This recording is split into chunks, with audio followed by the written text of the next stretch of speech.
محمد نبینا. اللہ کی جب تک مرضی رہے گی. ایسے نہیں چلتا ہے میرے بھائی. آپ حضرات کی کچھ ذمہ داریاں ہوتی ہیں، اس کو آپ سمجھو. آپ بے فکر رہتے ہو اور بے فکری میں آپ ہماری تنخواہ نہیں رکتی ہے، اسی وجہ سے نہیں رک رہی، اور کوئی وجہ نہیں ہے. اس لیے کہ مولانا صاحب اگر 24 گھنٹے کی دن اور رات ملتا ہے، اس میں 6 گھنٹے مولانا صاحب آپ کو زیادہ تر مارکیٹیں اور بازار میں ملیں گے، لوگوں سے ملنا جلنا. اس لیے کہ مجبوری ہے ہماری. اگر نہیں ملیں گے تو نہیں ملے گا. اتنے مہان تو ہم اور آپ ہیں نہیں کھلا کر کے جو ہے جمع کر دیں گے. اللہ ماشاء اللہ سب کی بات نہیں کر رہا ہوں. یہ ہمارے حالات ہیں، یہ ہماری سماج ہے. اب ہمیں غور کرنا چاہیے کہ ہم غلط ہیں یا اور غیر غلط ہیں جو ہمارے اوپر تعلق. جب یہ مولانا صاحب کی حالت یہ ہے، جب مولانا صاحب کے معاملات کی حالت یہ ہے، مولانا صاحب کے جن کو آپ امام کہتے ہو، میں اپنے منہ سے نہیں کہہ رہا ہوں، آپ کہتے ہو کہ امام صاحب ہیں، یہ مولانا صاحب ہیں، یہ مولوی صاحب ہیں، یا جو بھی ہیں، جب آپ کے معاملات عالم دین کے ساتھ، ہمارے معاملات عالم دین کے ساتھ ایسے ہو سکتے ہیں، تو ہم اور آپ اندازہ لگائیں کہ غیروں کے ساتھ ہمارا معاملہ کیسا رہا ہوگا. جو ہمارے غیر ہیں، جو ہمارے برادران وطن ہیں، جنہیں ہم کو دکھانا ہے کہ ہم مسلمان ہیں، ہم کلمہ طیبہ پڑھتے ہیں، ہم مصطفیٰ جان رحمت کے اقوال و افعال کے کردار پر عمل کرتے ہیں، ان کے ساتھ ہمارا طریقہ کیسا اور رہا ہوگا، اس کا اندازہ ہم اور آپ خود لگا سکتے ہیں. اگر غیر مسلم کا پیسہ باقی ہو جائے گا تو ہم کو لگتا ہے 2-4 مہینے تک تو آپ لٹکائے رہتے ہوں گے، ہم اور آپ. تو وہ بدزن ہو جاتا ہے کہ ایسے ہیں. لوگ مثالیں دیتے تھے، لوگ کہتے تھے کہ ترک کبھی جھوٹ نہیں بولتے ہیں. ترک کہتے تھے نا، پہلے لوگ ترک کہتے تھے. ہم بھی سنے بچپن میں 1-2 بار، تو وہ بولتے تھے ترک کبھی جھوٹ نہیں بولتے، ترک کبھی جو ہے شراب نہیں پیتے ہیں، جوا نہیں کھیلتے ہیں. اب کیا سوچتے ہوں گے وہ ہمیں اور آپ کے بارے میں، کیا سوچتے ہوں گے؟ اندازہ ہم اور آپ نہیں لگا سکتے میرے بھائی. اپنے دنیاوی معاملات ایک دم کلین رکھو تاکہ کوئی کچھ کہہ نہ پائے، کوئی کچھ کہہ نہ پائے. مجبوری ہے، الگ چیز ہے. مجبوری آتی ہے، آدمی ہر انسان کے پاس آتی ہے. گیا آپ کے یہاں یا آپ ہمارے پاس ہے، کوئی بات نہیں مولانا صاحب تھوڑا سا دقت چل رہی ہے، ٹھیک ہے، لیکن ایسے حالات نہیں کرنا چاہیے کہ آدمی کو اعلان کرنا پڑے، بتانا پڑے آپ کو کہ ایسا نہ کرو. اتنے ناسمجھ ہم اور آپ نہیں ہیں. سوچو، اس نبی کے دین کو ہم فالو کرتے ہیں، اس نبی کے کہے ہوئے پر عمل کرتے ہیں، اس نبی کے لائے ہوئے اسلام کو ہم مانتے جانتے ہیں، اس نبی کا لایا ہوا کلمہ ہم پڑھتے ہیں کہ اللہ کے نبی صلی اللہ تعالیٰ علیہ وسلم نے ارشاد فرمایا ہے، مسلمان تو مسلمان، اگر کسی غیر مسلم کے ساتھ آپ نے ظلم کیا ہے تو کل میدان محشر میں جب آپ کے حاضر ہوں گے میدان محشر میں رب کی بارگاہ میں، تو اللہ کے نبی ارشاد فرماتے ہیں اگر میرے کسی امتی نے کسی کافر یا مشرک کے ساتھ ظلم کیا ہے تو میں اس امتی کا ساتھ نہیں دوں گا، بلکہ اس کافر اور مشرک کے ساتھ میدان محشر میں کھڑا ہو کر کے اس کے ظلم کا، اس کے مظلوم ہونے کا بدلہ دلاؤں گا. اس نبی کے ہم فالوور ہیں. اللہ کے نبی صلی اللہ تعالی علیہ وسلم ارشاد، آپ لوگ بارہا سنتے ہوں گے قول کہ مزدور کا پیسہ پسینہ سوکھنے سے پہلے مل جانا چاہیے. یہ قول نہیں ہے، یہ اللہ کے نبی صلی اللہ تعالی علیہ وسلم کی حدیث مبارکہ ہے. اللہ کے نبی ارشاد فرماتے ہیں جب کسی کو اپنے گھر پہ یا اپنے معاملات کے لیے کسی کو مزدوری پر رکھو تو اللہ کے نبی فرماتے ہیں جب اس مزدور کی مزدوری ختم ہو جائے، پورا کام کر لے، اس کا پسینہ سوکھنے سے پہلے اس کے پیسے کو ادا کر دو. یہ میرے آقا صلی اللہ تعالی علیہ وسلم کا اقوال و افعال ہے، اور یہ حدیث شریف ہے، یہ کسی عاقل یا بالغ کا قول نہیں ہے. الترغیب والترہیب ایک کتاب ہے، اس میں اللہ کے نبی نے ارشاد کرا موجود ہے، اور اللہ کے نبی صلی اللہ تعالی علیہ وسلم ارشاد فرماتے ہیں کہ کل میدان محشر میں اللہ تعالیٰ 3 لوگوں کے ساتھ کھڑا ہوگا، 3 لوگوں کے مد مقابل کھڑا ہو جائے گا. جانتے ہو کون کون ہے؟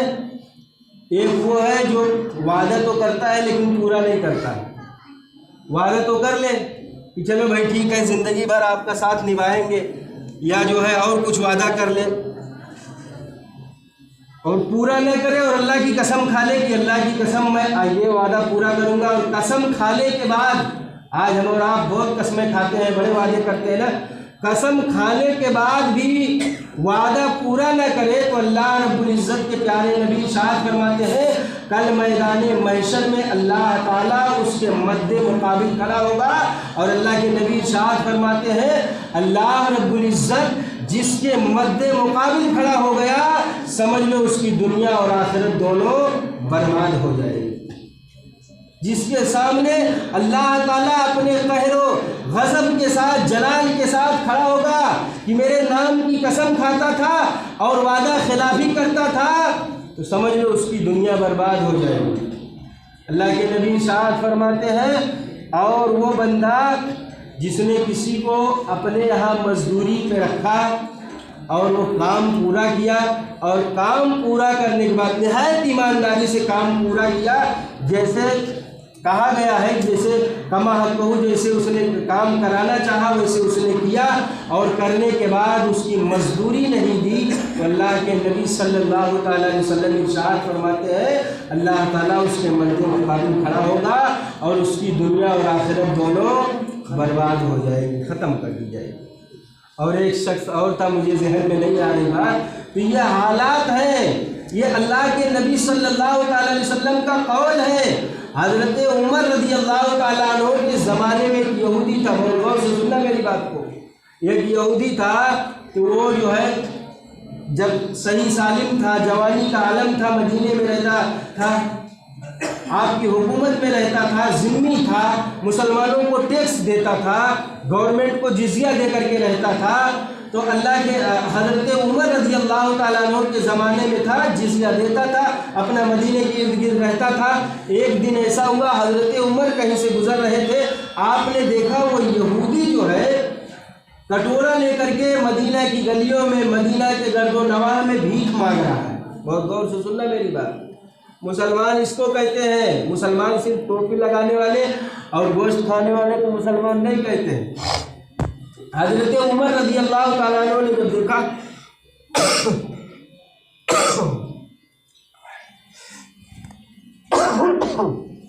اس کے قریب گئے، آپ نے دیکھا وہی یہودی ہے جو ذمہ بن کر کے مسلمانوں کے درمیان رہتا تھا اور خلیفۃ المسلمین کو ٹیکس دیتا تھا۔ آپ نے دیکھا تو اس سے پوچھا کیا حالت ہے، کیوں بھائی بھیک کیوں مانگ رہے ہو؟ اس نے کہا امیر المومنین بڑھاپا کی وجہ سے آنکھوں کی بینائی چلی گئی، پیروں میں کمزوری آ گئی، ہاتھ کام کرنے سے قاصر ہیں، لہذا بڑھاپا گزارنا ہے، پریوار کوئی نہیں ہے، اب بھیک مانگ رہا ہوں۔ تو حضرت عمر نے اس کے ہاتھ کو پکڑا اور پکڑ کر کے سیدھا مدینے کے بیت المال، جس کو ہم اور آپ بینک کہتے ہیں، بینک آف مسلمان، جو مسلمانوں کا بینک تھا، جس کو بیت المال شریعت میں کہا جاتا ہے، جو وزیر خزانہ تھے، ان کے پاس لے کر کے جاتے ہیں، اور حضرت عمر ارشاد فرماتے ہیں یہ خزانے کے نگہبان، اے اللہ کے بندے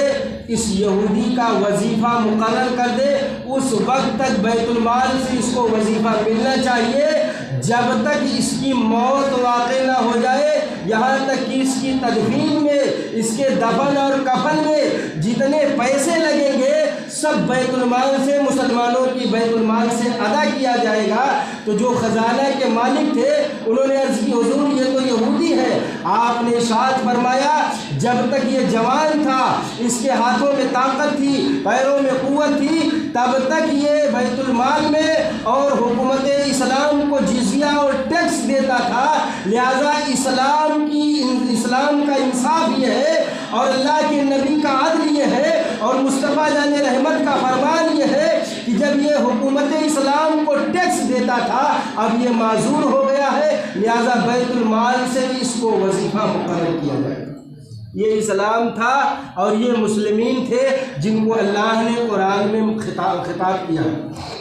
اور ہم اور آپ کون ہیں؟ یہ یہودی تھا، اور یہودی اس زمانے سے لے کر کے اس زمانے تک،